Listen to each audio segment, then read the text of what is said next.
განვაგრძობ საუბრებს ქრისტიანული ლიტერატურის ისტორიიდან. ჩვენი წინა საუბრების გარკვეული ნაწილი შეეხო შედარებით ნაკლებ ცნობილ მოღვაწეებსა და საეკლესიო ავტორებს მესამე საუკუნის შუა წლებისა და მეორე ნახევრისა მეოთხე საუკუნის დამდეგს აღსრულებულებს, უდიდეს ნაწილს აღსრულებულს მარტვილურად, როგორც ამაზე სათითაოდ ქონდა მითითება და აღნიშვნა. და ჩვენ დღეიდან უკვე ახალ ეპოქას, ახალ საუკუნეს და ახალ მიმართულებებს ეკლესიის და საეკლესიო ლიტერატურის მწერლობის ისტორიაში შეძლებს და გვარად განვიხილავთ, შევეხებით, ყველაზე არსებითს გამოვყოფთ და აქაც ამჯერადაც ისე როგორც სხვა შემთხვევებში, ვიდრე კონკრეტულ მოღვაწეთა შესახებ გარკვეულ განხილვას წარმოადგენდეთ, ეპოქის დახასიათებას შევეცდებით, კვლავ მიუთითებთ ყველაზე არსებითი ნიშნების გამოყოფით, რომ განწყობილება, შთაბეჭდილება ჩვენი წინდაწინვე გარკვეული იყოს მიზანმიმართული და მართებული გახდეთ. მეოთხე საუკუნის პირველი ნახევარი მრავალი კუთხით გახლავთ უაღრესად საყურადღებო, გამოიყოფა რამდენიმე არსებითი ნიშანი, რითაც ეს ეპოქა მეოთხე საუკუნის პირველი ნახევარი შეიძლება ითქვას მარადიულად შევიდა ჭეშმარიტების ისტორიაში, ჭეშმარიტების ამქვეყნიურ ისტორიაში. ეს ნიშნები ერთმთლიანია ზოგადი აზრით, ერთი მეორის მომცველია და განმაპირობებელია, თუმცა ამავე დროს ყოველ მათგანს, ყოველ მნიშვნელოვან თვისებას ამ ეპოქისას თავისი კონკრეტული არეალი აქვს, თავისი კონკრეტული დიაპაზონი და სამოქმედო გეზი აქვს, კვლავ აღნიშნავთ მიუხედავად უმჭიდროესი ურთიერთკავშირისა და ურთიერთგანმაპირობებლობისა. პირველი ნიშანი, ჩვენ აქ მნიშვნელობის დამიხედვით ამ ნიშნებს არ ვალაგებთ, აუცილებელი რადგან არის, რომ თითოეულ მათგანს ცალკე შევეხოთ, უბრალოდ შედარებით გარეგანიდან თანდათანობით უფრო და უფრო სიღრმისეულისკენ გადავინაცვლებთ. ეს პირველი ნიშანი გარეგანად ყველაზე უფრო მეტად გამოკვეთილი და ამავე დროს თავისი ღრმა, შინაგანი დანიშნულების შემცველი გახლავთ ის ცნობილი საყოველთაო მოვლენა, რომ მეოთხე საუკუნის პირველი ნახევრიდან ქრისტიანობა როგორც სარწმუნოება, როგორც აღმსარებლობა, ჯერ დაშვებული ხდება რომის იმპერიაში, შემდეგ შეწყნარებული და ბოლოს საყოველთაოდ აღიარებული, ანუ სახელმწიფო სარწმუნოებად, როგორც დღეს უწოდებენ ამას, სახელმწიფო სარწმუნოებად დამკვიდრებული. ეს ნაბიჯები, თანდათანობითი ეტაპები ქრისტიანობის ამგვარი აღიარებისა, რა თქმა უნდა, ეფუძნება წინარე საუკუნეებს, რაზეც ჩვენ ზოგადი მიმოხილვები ამა თუ იმ შემთხვევაში გვქონდა, იმ მარტვილურ ეპოქას, ყოველი კუთხით, მარტვილურად, ანუ მოწამეობრივად გამოვლენილ ეპოქას, პირველ სამ საუკუნეს, მეოთხე საუკუნემდელ პერიოდს, რასაც მთელი შემდგომდროინდელი მოღვაწეობა ეკლესიის მამებისა დაეფუძნა. აღნიშნავდით ადრე, რომ ეს ეპოქა იყო და ამჯერადაც აღნიშნეთ მარტვილური, მოწამეობრივი და ეს ყველა გამოვლინებით ასეთი გახდათ, პირველ რიგში ყოფითი თვალსაზრისით, მართლაც ფიზიკურად, მოწამეობრივად აღესრულებოდა ჭეშმარიტ ქრისტიანთა უდიდესი ნაწილი და საზოგადოდ ჩვენ თუ ასე ვთქვათ, ყოფითი გაგებით რაოდენობრივი თვალით შევხედავთ ეკლესიის წიაღში გაბრწყინებულ მარტვილთა კრებულს, ღვთის წინაშე შერაცხილთ, ვნახავთ, რომ უდიდესი ნაწილი ამ მარტვილებისა სწორედ ამ ეპოქაზე მოდის, ამ ეპოქის მოღვაწეებს წარმოადგენენ. დაწყებული თავად უფლისმიერი, მსხვერპლშეწირვითი ღვაწლით, მოციქულთა მოწამეობრივი მოღვაწეობითა და აღსასრულით და შემდგომი თაობების მიერ მემკვიდრეობითი გზით, ამგვარი ღვაწლის მიღებით, გათავისებით და პიროვნულად ყველა მათგანისგან, ვინც მარტვილია, საკუთარ თავზე ნებაყოფლობით აღსრულებით. აი ამგვარი წესით და ამგვარი ხედვით პირველი ეპოქა, ამ საუკუნეთა მომცველი მეოთხე საუკუნემდელი ეპოქა, ჩვენ შეგვიძლია სწორედ იმ ტერმინით განსაზღვროთ, რაც რამდენჯერმე უკვე წარმოვთქვით, რომ ესაა მარტვილური ეპოქა ქრისტიანობის ისტორიისა. გამოვლენილი მარტვილობა საკუთრივ ფიზიკური,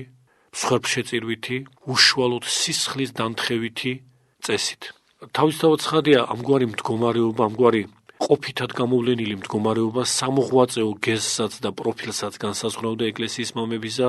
არაერთგზის მიგვინიშნებია ჩვენ ამაზეც და ეს გეზი და პროფილი იმგვარად იყო განსაზღვრული, რომ უდიდეს წილად, ყველა შემთხვევაში რა თქმა უნდა არა, მაგრამ უდიდეს წილად სულიერი მოღვაწეობა, მოძღვრული, მასწავლებლური მოღვაწეობა ეკლესიის მამებისა იყო ვითარებიდან გამომდინარე, ამა თუ იმ კერძო შემთხვევებით განსაზღვრული და თითქმის გამოუვლენელი იყო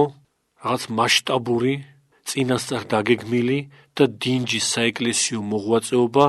ამა თუ იმ თაობისა. ჩვენ რა თქმა უნდა აქცენტი გვაქვს თაობებზე, იმიტომ რომ ეპოქას ყოველთვის სახეს აძლევს თაობა, ანუ უდიდესი ნაწილი, რაოდენობრივად უდიდესი ნაწილი მოღვაწეებისა და როგორც არაერთგზის გვითხოვს, ამჯერადაც გავიმეორებთ, რომ ეს არ ნიშნავს აბსოლუტურობას. საერთოდ ესა თუ ის თვისება არც ერთ ეპოქაში აბსოლუტურად არასოდეს არ ვლინდება. როდესაც ჩვენ ამ შემთხვევაში საკუთრივ ქრისტიანობის საეკლესიო მოძღვრების ისტორიაში ეპოქებს გამოყოფთ და მკვლევართა უდიდესი ნაწილი სწორედ ამ კუთხით ცდილობს გარკვეული თანამიმდევრობა შემოგთავაზოს ამ უზარმაზარი საეკლესიო ლიტერატურის განხილვისა, იმიტომ რომ თუ გარკვეული თანამიმდევრობა არ არის, ყველაფრის ერთბაშად უწყება დალაგებისა და სისტემატიზების გარეშე შეუძლებელია. შესაბამისად გამოიყოფა ეპოქები, სადაც თავისი მნიშვნელოვანი წილი ეკუთვნის გარეგანადაც გამოვლენილ თვისებებს და ამ შემთხვევაში გარეგანად ყველაზე მკვეთრად გამოვლენილი სწორედ მარტვილური, ფიზიკურად სავსები თვალსაჩინო მარტვილური მოწამეობრივი ხვედრი გახდათ. შესაბამისად, აი ამგვარი თვალით, გარეგანად გამოვლენილი თვისებების თვალით განჭვრეტა ეკლესიის ისტორიისა აუცილებლად გამოგვაყოფინებს სხვადასხვა ეპოქას. ჩვენ მარტვილობას მთლიანობაში უსვამთ ხაზს, მაგრამ სხვადასხვა კუთხითაც, გარდა მარტვილური აღსრულებითი ხვედრისა, საკუთრივ მოღვაწეობის ჟამს გამოვლენილი თვისებების ასპექტითაც, რა თქმა უნდა, ეპოქები გამოიყოფა. საუბრობდით სამოციქულო ეპოქაზე, ეკლესიის მამათა მოღვაწეობის იმ პერიოდზე, როდესაც ისინი ისტორიულად, ყოფითად, პირდაპირ მნიშვნელობით ემოწაფებოდნენ მოციქულებს და მათგან იყვნენ განსწავლულნი. შემდგომ მეორე საუკუნეში აპოლოგეტური ეპოქა, შემდგომ იწყება ქრისტიანული მოძღვრების ისტორიაში ამ მოძღვრების მაცხოვნებელი სწავლების ფილოსოფიური წვდომით აღქმა და შესაბამისად ტერმინოლოგიური, ლოგიკური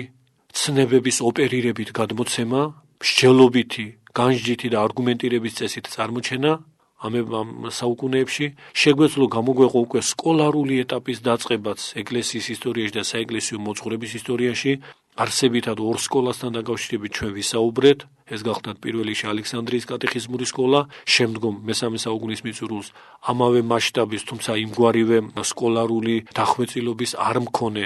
ანტიოქიური სკოლა, რომელიც არსებითად სამონასტრო წიაღი იყო და მას სკოლა ჩვენ შეგვიძლია მხოლოდ პირობითად უწოდოთ და ანალოგიური საეკლესიო წიაღი იყო და არა პირდაპირ მნიშვნელობით ჩამოყალიბებული რაღაც დისციპლინარული სკოლა, მაგრამ მაინც თავისი უდიდესი თეოლოგიური მნიშვნელობის გამო იგი, ესე იგი ანტიოქიური წიაღი სკოლად არის წოდებული. ესე იგი სკოლარული ეტაპიც მეორე საუკუნის მიწურულიდან მესამე საუკუნეში სავსებით გამოკვეთილია, ისე როგორც გამოიკვეთება კიდევ ერთი ხაზი, ანტიერეტიკული სამოღვაწეო ხაზი, უდიდესი მასშტაბების შემცველი და სამომავლო ვითარებათა ფაქტობრივად უკვე მომასწავებელი, იმიტომ რომ ამ მიმართულებამ წარმოუდგენლად დიდი განფენა შეიძინა მოგვიანებით და სასიკეთო შედეგად ჩვენ მივიღეთ სწორედ ანტიერეტიკული მოღვაწეობის ნაყოფად მივიღეთ ყველაზე დიდი განძი მაცხოვნებელი მოძღვრების დოგმატური, უზედმიწევნისეთესი ტერმინოლოგიური, ფორმულირებითი,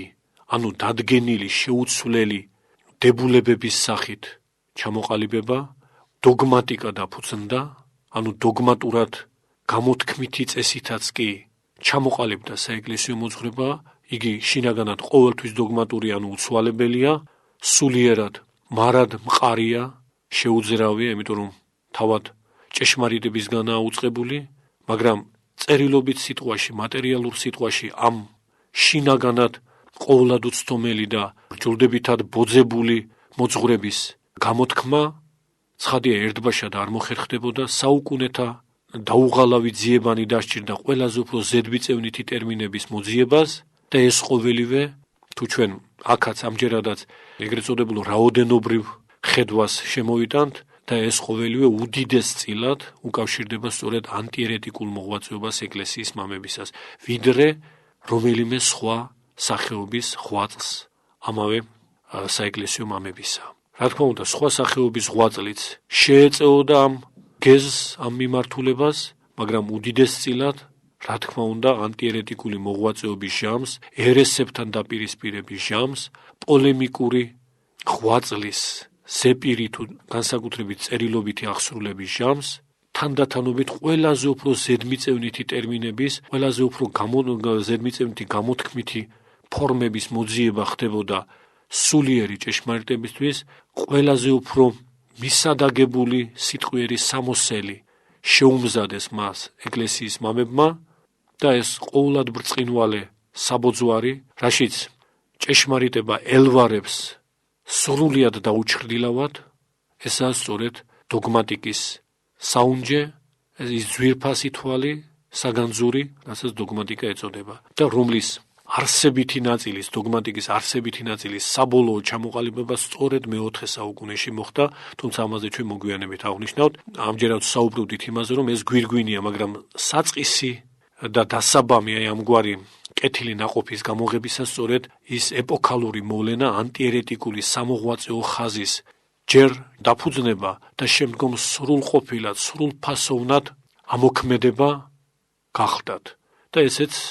რა თქმა უნდა, იმ უზარმაზარი საეკლესიო ლიტერატურის განხილვისას, რასაც ჩვენ ვცდილობთ ამ რადიოს საუბრებში, ამის განხილვისას, ამას თავისთავად ცხადია ცალკე გამოვყოფთ. აი ამგვარად გამოიყოფა ცალკეული მიმართულებანი, ნიშანთვისებანი, ეპოქალური მოვლენები და რითაც დავიწყეთ ეს გახსენება იმ განვლილი ეპოქების შეფასებისა, კვლავ იმას გავიმეორებთ, რომ ამა თუ იმ ეპოქის რომელიმე თვისებით ნიშანდებითად დახასიათება არ გულისხმობს არანაირად, რომ იგივე თვისება სხვა ეპოქებში არ ვლინდებოდეს. ეს ყოვლად შეუძლებელია. ეპოქები, მიმართულებები, ორიენტირები გამოიყოფა მხოლოდ და მხოლოდ იმის მიხედვით, რომელი თვისება, როდის და რა სამოღვაწეო პროფილში არის უფრო მეტად აქცენტირებული. აი ამ უფრო მეტობაზე აქ დაფუძნებული, კვლავ აღნიშნავთ, ეპოქების, მიმართულებების, სახეობების, სამოღვაწეო სახეობების გამოყოფა. 60-ულ ეპოქაზე ჩვენ აღნიშნავდით თავის დროზე, ვრცლად გქონდა ამაზე მსჯელობა, გამოკვეთილი იყო ყველაზე მეტად ის მოციქულებრივ მახარებლური განწყობა ეკლესიის მამებისა, რაც უმკვეთრესად ნიშანდობლივია საკუთრივ მოციქულთათვის, ახალი აღთქმის ავტორთათვის. და თავისთავად ცხადია მათ ისტორიულ მოწაფეებში, რომლებმაც არა მხოლოდ წერილობით შეიმეცნეს მაცხოვნებელი მოძღვრება, არამედ მაცხოვნებელი მოძღვრების უშუალოდ მიმღებთა, მოციქულთა, ღვთისგან უშუალოდ მიმღებთა მოწაფენი იყვნენ, ცხადია ისინი ამ ისტორიული ფაქტიდანაც გამომდინარე, უფრო ცხოველქმნილნი იყვნენ ზოგადი ეპოქალური სამოციქულო მახარებლური განწყობით. ცხადია, ეს თვისება ყველა სხვა ეპოქას უნარჩუნდება და ეკლესიის ისტორია და ქრისტიანობის მნიშვნელობა ღიეს და არსებობს მანამ, სანამ სწორედ ის სამოციქულო განწყობა, მახარებლური სულისკვეთება შენარჩუნებულია და ყოველთვის არის ეს ეკლესია შენარჩუნებული, იმიტომ რომ ეკლესია სწორედ ამ სულით, ამ განწყობით აღმოშობს ახლად ახალ და ახალ თაობებს ქრისტიანებისას, მაგრამ ჩვენ მაინც ამ ნიშნით უპირველესად იმ უადრეს ეპოქას, პირველ საუკუნეს, მეორე საუკუნის დამდეგს გამოყოფთ, რადგანაც ეს თვისება, როგორც აღნიშნეთ, ყველაზე მეტად წარმოჩენილი სწორედ მაშინ გახდათ. ასევე მეორე საუკუნეს, როდესაც ჩვენ აპოლოგეტიკის ეპოქას უწოდებთ, როდესაც კვლევარები ამ ნიშნით განასხვავებენ მეორე საუკუნეს სხვა საუკუნეებისგან და აპოლოგეტობა კვლავ შეგახსენებთ ნიშნავს ქრისტიანული მოძღვრების სიტყვიერ სამოძღვრო დაცვას, ეს არ ნიშნავს, რომ აპოლოგეტობა თითქოს მხოლოდ ამ ეპოქის თვისება. აპოლოგეტობაც ისევე როგორც ჩვენ პირველ თვისებასთან დაკავშირებით აღვნიშნეთ, მარად განუყოფელია ეკლესიის ისტორიისგან და ეკლესია, საეკლესიო ისტორია, მოძღვრების ისტორია არსებობს მანამ, სანამ მისი სიტყვიერი დამცველობის შესაძლებლობა შენარჩუნებულია. ანუ, რადგან ეკლესიური მოძღვრება, ერთგზის დაფუძნებული ამ წარმავალ სამყაროში წუთისობელში, არა ამ სოფლისა, მაგრამ ამ სოფელში დაფუძნებული, უკვე განუყოფელი ამ სოფლის ისტორიიდან, იმიტომ რომ მთელი ეს სოფელი ჭეშმარიტებაში უნდა გარდაქმნას, ჭეშმარიტებაში უნდა სულიერად შვას და შესაბამისად განუყოფელია მისგან, ვიდრე ჟამთა აღსასრულამდე, ანუ მეორედ მოსვლამდე, ასევე განუყოფელია ამ ჭეშმარიტების, ამ ქვეყნიური, წუთისოფლისეული ისტორიიდან აპოლოგეტური ნიშანთვისება. დღესაც, რა თქმა უნდა, ეს თვისება არსობრივად შენარჩუნებული აქვს საეკლესიო მოღვაწეობას, დღესაც ყველა ჭეშმარიტი ქრისტიანი მარადჟამს განუწყვეტლივ ყოველწამიერად აპოლოგეტობს, ანუ დამცველობს თავის მოძღვრებას უკეთურ მოძღვრებათა წინაშე. მაგრამ ჩვენ მიუხედავად ყოველი ამისა, მაინც კონკრეტულად მეორე საუკუნეს განსაზღვრავთ ამ სახელწოდებით და უწოდებთ მას აპოლოგეტიკის ეპოქას და საუკუნეს, იმიტომ რომ ყველაზე უფრო გამოკვეთილად ეს ნიშანთვისება საეკლესიო მოღვაწეობაში მაშინ წარმოჩნდა, მანამდეც იყო თავისთავად ცხადია და მოციქულებიც აპოლოგეტები არიან და პირველი მამებიც ეკლესიისა, მაგრამ კვლავ აღნიშნავთ, ყველაზე უფრო გამოკვეთილად და მასშტაბურად და შთამბეჭდავად მაშინ წარმოჩნდა, აუცილებლობა იყო ამის, ისტორიული აუცილებლობა იყო, მაშინ ჩამოყალიბდა აპოლოგეტიკის, ასე ვთქვათ, მეცნიერული პრინციპები, მსჯელობის, არგუმენტირების, მოძღვრების დაცვის, სხვა მოძღვრებათა წინაშე ჭეშმარიტების ჩამოყალიბებისა და სხვათათვის გადაცემის უმტკიცესი და უმყარესი მეთოდოლოგია და ეს ყოველივე ნამემკვიდრებია შემდგომ თაობათა მიერ, მაგრამ რადგან ყოველივე მაშინ არსობრივად დასაფუძვლდა ამ ნიშნით და ამ კუთხით, სწორედ მეორე საუკუნეს განსაზღვრავთ აპოლოგეტობის ეპოქად. ასე დეტალურად ჩვენ ყველაფერზე აღარ განვავრცობთ, ფილოსოფიური მიზანდასახულობა საეკლესიო სამწერლობო მოღვაწეობისა, თუმცა გამოკვეთილად მესამე საუკუნის დამდეგს, უფრო ზუსტად მეორე საუკუნის მიწურულს, შეიძლება ცოტა უფრო ადრეც გადავიტანოთ მეორე საუკუნის შუა წლებში გახდა შესამჩნევი, მაგრამ იგი განუყრელია ქრისტიანობის ისტორიისგან ჭეშმარიტი ფილოსოფია, ანუ სიბრძნის მოყვარეობა, ქრისტეს მოყვარეობა, იმიტომ რომ ჭეშმარიტი სიბრძნე თავად ქრისტეა და დღემდე ქრისტიანობა ისევია ფილოსოფიური, როგორც აპოლოგეტური, როგორც სამოციქულო მახარებლური და ამ ეპოქამდეც ასე იყო, თუნდაც იოანე ღვთისმეტყველის სახარების დასაწყისი საყოველთაოდ ცნობილი, სწორედ უღრმესი ფილოსოფიური ტერმინოლოგიით აღჭურვილი და დაწყებული, სადაც ლოგოსის შესახებ სწავლება პირველსავე მუხშია და ამით მკვეთრად განესხვავება იგი სამ სახარებას გამოთქმითი ფორმით, მიუხედავად 4 სახარების აბსოლუტური ერთარსობისა, როგორც ეკლესიის მამები მიუთითებენ, გამოთქმითი ფორმით იოანეს სახარება მკვეთრად განესხვავება დანარჩენ სამ სახარებას, საკუთრივ ამ ნიშნით ფილოსოფიურ, მისტიკური, ტერმინოლოგიური, დებულებითი ზოგჯერ აზროვნებისა და გამოთქმის ასპექტით. ასე რომ ადრეც იყო ეს ნიშანთვისება კვლავ აღნიშნავთ, თუნდაც ბარნაბას ეპისტოლე უაღრესად ფილოსოფიური ხასიათისაა, პირველ-მეორე საუკუნეების დამდეგის ძეგლი. კლიმენტე რომაელის ეპისტოლე შეიცავს ცალკეულ უაღრესად ღრმა ფილოსოფიურ სწავლებებს, ეგნატე ანტიოქელის ეპისტოლეები და სხვა, მაგრამ გამოკვეთილად, როგორც პროცესი, როგორც მოვლენა, ფილოსოფიური მოღვაწეობა საეკლესიო წიაღში ყველაზე უფრო შესამჩნევი ხდება სწორედ მეორე საუკუნის შუა წლებიდან, როდესაც წარმართი ფილოსოფოსები ქრისტიანობაზე მოიქცნენ და აქამდე მათგან შეცნობილი, მათგან შეგვიძლია ამ სიტყვითაც ვთქვათ, შეტკბობილი ფილოსოფიური ღვაწლი აქამდე წარმართულ გარემოში ფუჭად და უნაყოფოდ აღსრულებული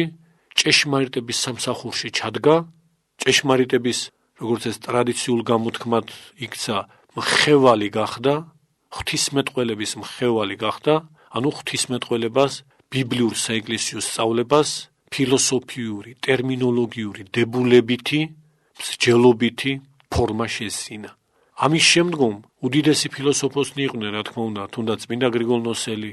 მაქსიმე აღსარებელი, იოანე დამასკელი, ეს უდიდესი სახელებია, რომ არაფერი ვთქვათ მე-11 საუკუნეზე, სადაც მკვეთრადაა გამოხატული დაუცხრომელი და დაუძლეველი სწრაფვა ფილოსოფიური ღვაწლისკენ.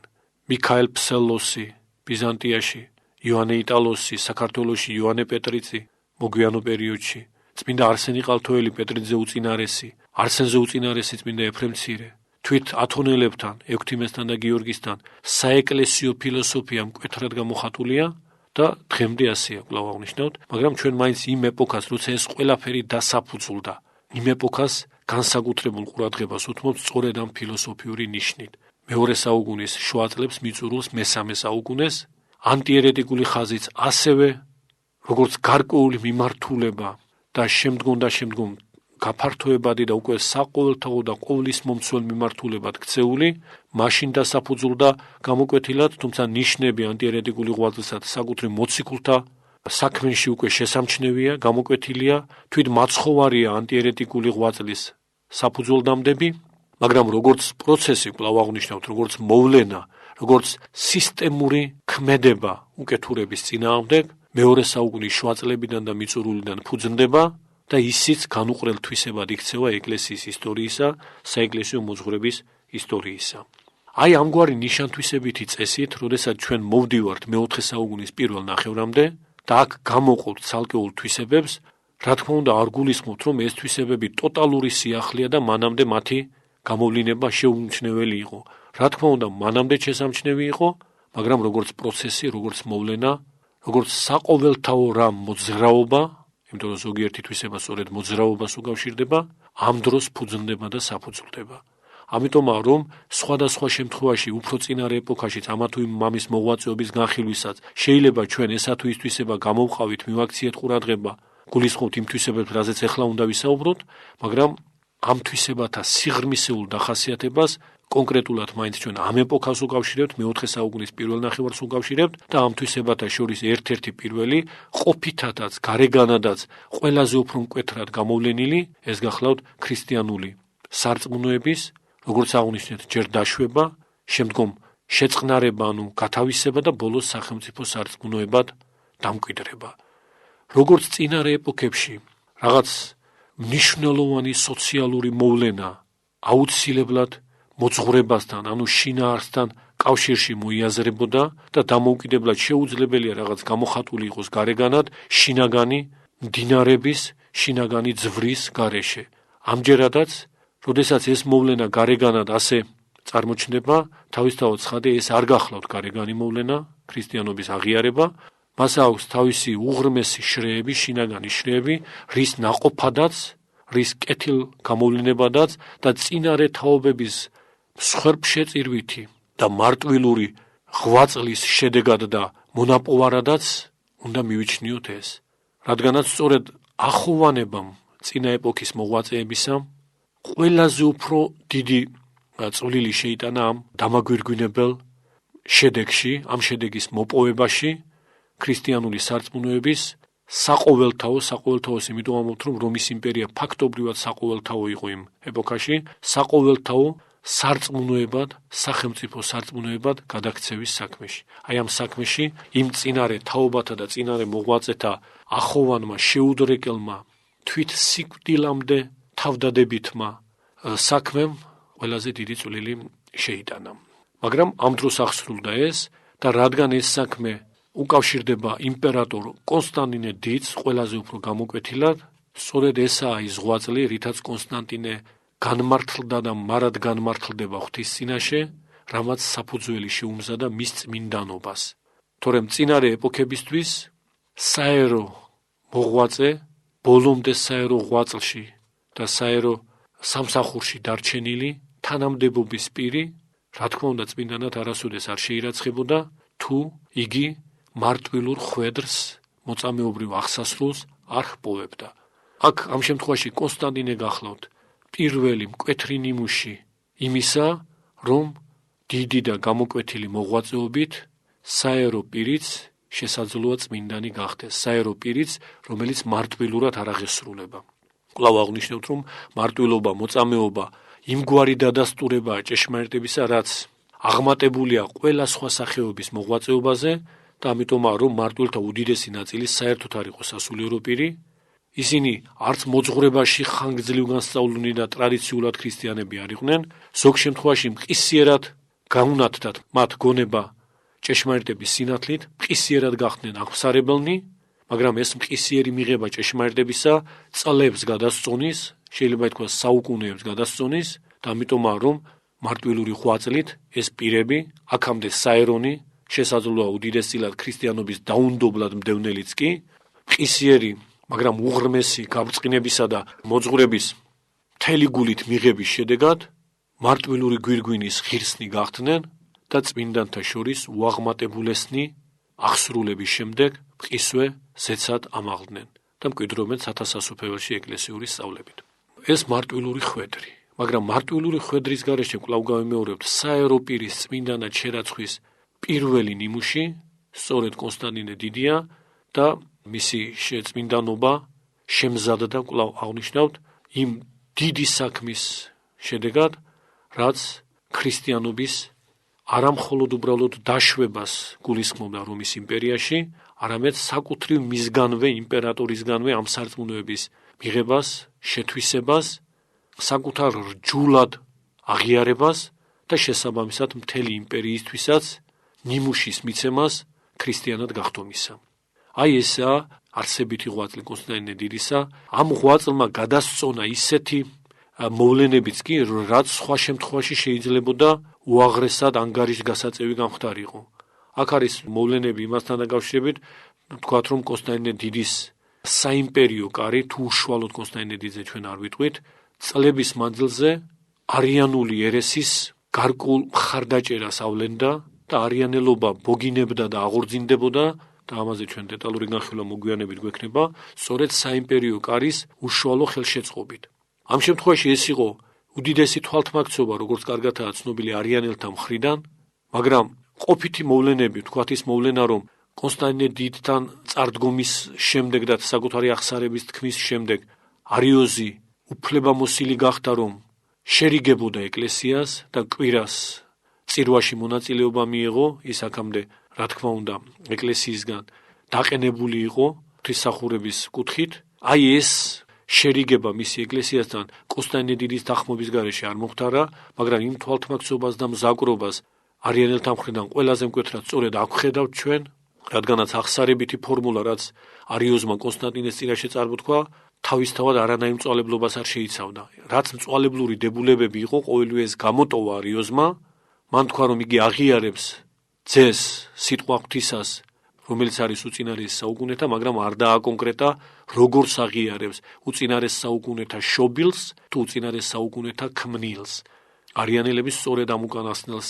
მიიჩნევდნენ საკუთარ რჯულად, რომ ზეღმერთი არის ქმნილება, თუმცა უწინარეს საუკუნეთა. ხოლო კონსტანტინე დიდის წინაშე აღსარებაში მან ეს დაკონკრეტება მიჩქმალა და სხვათა შორის საგულისხმოა კონსტანტინეს სიტყვები მისდამი, როდესაც ეუბნება, რომ თუ აქ წარმოთქმულის გარდა შინაგანად კიდევ სხვა რამეს არ ფიქრობ, მაშინ დაშვებული იყოს და ნება მოგეცეს, რომ შეურიგდე ეკლესიას. მაგრამ ამ შემთხვევაში ჩვენ რა მომენტს ვამბობთ? არა უბრალოდ, რომ კონსტანტინე დიდმა რაც მოისმინა, იქ მწვალებლობის ელემენტები ყველა მიჩქმალული იყო არიოზისგან და ცხადია ის ვერ შეამჩნევდა, არამედ ეს მხარეც, რომ მან ვერ შეამჩნია შინაგანად ნაგულისხმევი არიოზისგან მზაკვრობანი, ესეც ხარვეზია წმინდანისთვის. წმინდანი უნდა ამჩნევდეს ამას. ისევე როგორც ყოფითი თვალსაზრისით, როგორც მოვლენა, რა თქმა უნდა ხარვეზია ის, რომ კონსტანტინე არიოზელისგან, არიოზის მიმდევრისგან, ყველაზე დიდი არიანელისგან, ევსები ნიკომიდიელისგან მოინათლა, მისგანვე ეზიარა სიკვდილის ჟამს და ამ ზიარების შემდეგ აღესრულა 327 წელს. მაგრამ ეს ყოველივე მაშინ, რა თქმა უნდა, არ წარმოადგენდა იმგვარი სახის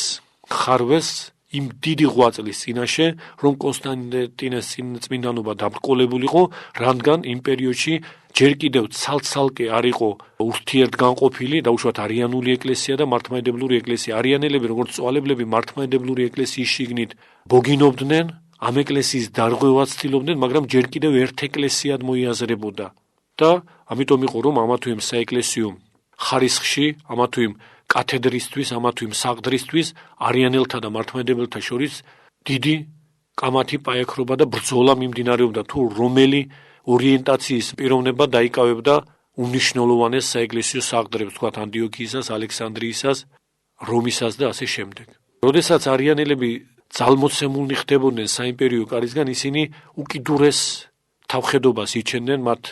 ისეთი დიდი საყდრისგან გადააყენეს წმინდა ევსტათი ანტიოქიელი, როგორც გახდა ანტიოქია და თვით ევსტათიც უდიდესი და უაღრესად ავტორიტეტული მოღვაწე. ანდა წმინდა ათანასე ალექსანდრიელს როგორ უპირისპირდებოდნენ და სხვა. ესე იგი, გამოყოფილნი ეკლესიისგან ისინი ცალკე არ იყვნენ, ამავე ეკლესიის შიგნით მოგინობდნენ და აქ ცდილობდნენ ისინი მოპოვებას საკუთარი ადგილისას. ამიტომ ამ შემთხვევაში ეს ყოფითი მოვლენა, რომ არიანული ორიენტაციისა და არიანული აღმსარებლობის პიროვნება მონათლა და აზიარა კონსტანტინე დიდი, რაც თავისთავად, რა თქმა უნდა, ხარვეზია, არ არის იმ მასშტაბის მოვლენა, რომ კონსტანტინესგან აღსრულებული უდიდესი ღვაწლი ქრისტიანობისა და ეკლესიის ისტორიის წინაშე დაჩრდილოს. სხვა მოვლენა რომ ყოფილიყო, არიანელობა რომ ცალკე ეკლესია ყოფილიყო და შეხება არ ქონოდა მართლმადიდებლობასთან, ისე როგორც თქვათ, ნიმუშად რომ თქვათ, 451 წლის შემდეგ მონოფიზიტობა ფაქტობრივად ცალკე ეკლესიათაა გამოყოფილი და შეჩვენებულია და ანათემირებულია მართლმადიდებლებისგან, აი ამის შემდეგ რომ რომელიმე მეფე მოენათლა მონოფიზიტს და შემდეგ ეზიარებინა, რა თქმა უნდა, ეს მეფე არასოდეს წმინდანად არ შეირაცხებოდა, იმიტომ რომ ჯერ ერთის ნათლობად არ ჩაითვლებოდა, რადგანაც უკვე გამოყოფილია დედა ეკლესიისგან ეს მონოფიზიტობა. ფაქტობრივად გამოყოფილია, ეს თანდათანობით ასე ვთქვათ ფორმდებოდა, მაგრამ ფაქტობრივად გამოყოფილია, რადგანაც კრებაზე უკვე ისინი ანათემირებულნი არიან და მართლმადიდებლობა განეყოფა მას.